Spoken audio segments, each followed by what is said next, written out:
It was on one of those gray and damp days that she appeared. A young woman, with her hair loose and her eyes teary, with a distant, almost lost gaze. I was still stuck in that metal stand, waiting for someone to take me.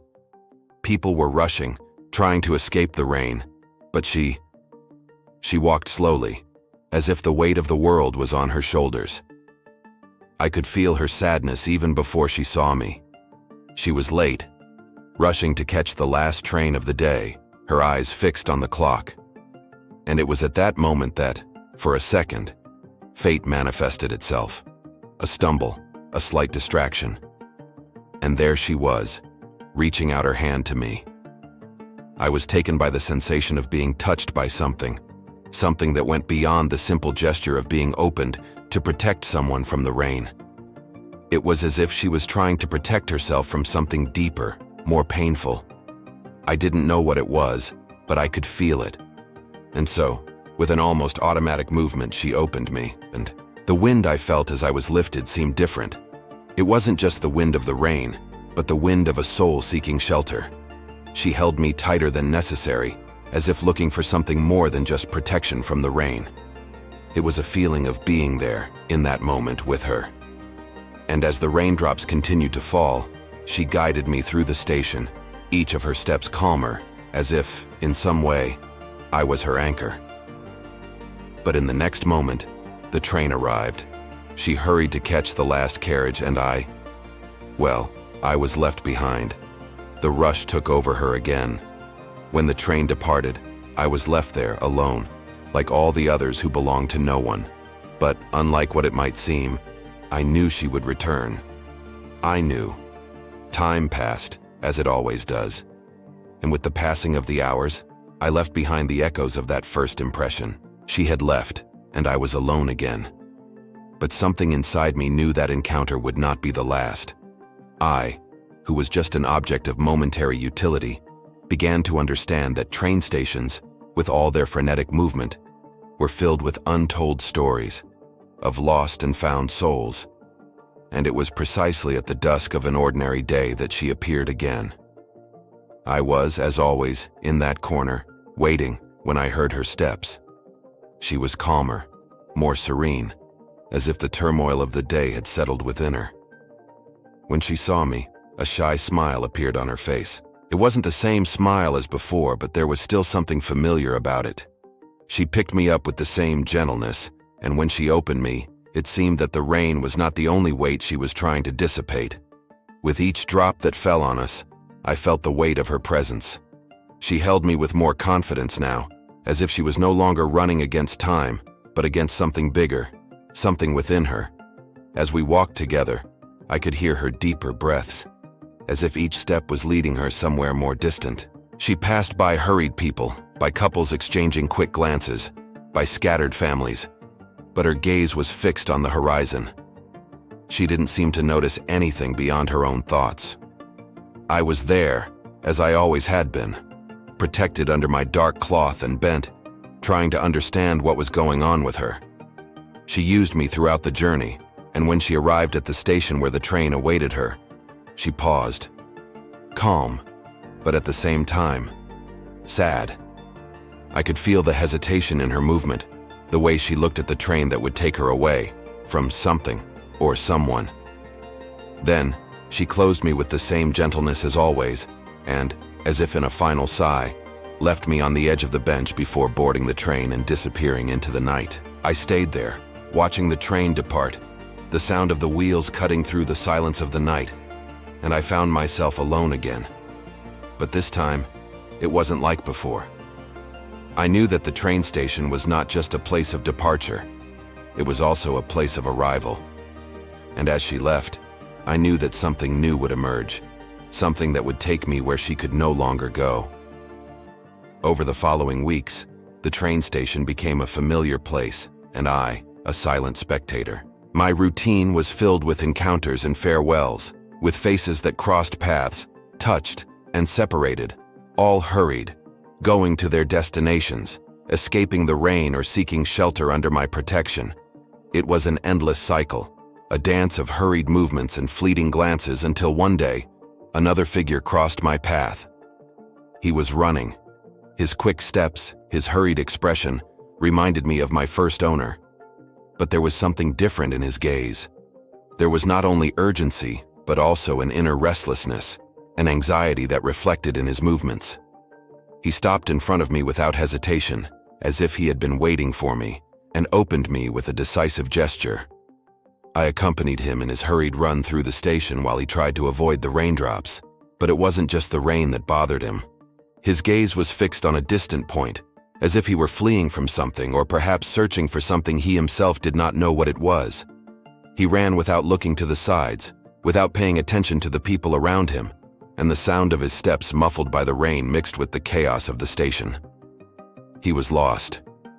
He used me until the last second, until the moment he reached the train, pausing for an instant at the door, breathless. He looked back, as if hesitating, and then stepped away, entering the carriage. The door closed behind him, and I was left there, on the station bench, with the feeling that he had left something behind. Something important. I didn't know what it was, but I could feel that he hadn't finished his journey, and there I stayed once again, watching the train pull away. But this time, something told me he would return. Just like all the others, he had something to resolve, something that couldn't be left behind. And like all the others, he would also make his journey back. I didn't know when, but I knew he would return. Because train stations are not just points of arrival. They are points of transition, of change, of transformation. And in all these journeys, I was there, waiting, observing. Then the day came, the day I knew would come, but somehow I wasn't prepared to see. She returned, the young woman. But she was no longer the same. Her face, once calm and serene, was marked by a deep sadness. Her eyes no longer shone as before, and the smile she had once offered me seemed to have been replaced by a distant, empty expression. What had changed her? What had happened to her? She entered the station slowly, without hurry. Her movements, so sure and hurried on other occasions, were now filled with hesitation. I saw her walk towards me, as if she already knew what was going to happen, as if she were going to a destination she already knew, and that perhaps was inevitable. She approached, looked at me, and something in her expression made my fabric tremble.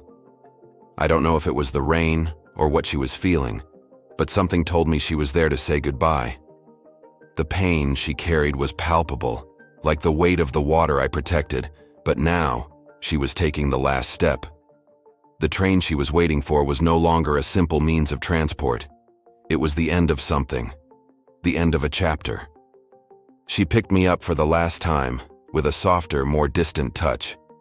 I could feel her hesitation, as if she were looking for one last reason to stay, one last opportunity not to go.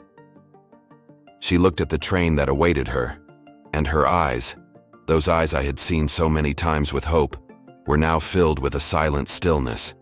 Then, she closed my panels with the same gentleness as always, left me on the station bench, and walked away. She boarded the train. I stayed there, on the station bench, while the sound of the wheels cutting through the track filled the empty space. I knew that would be the last train.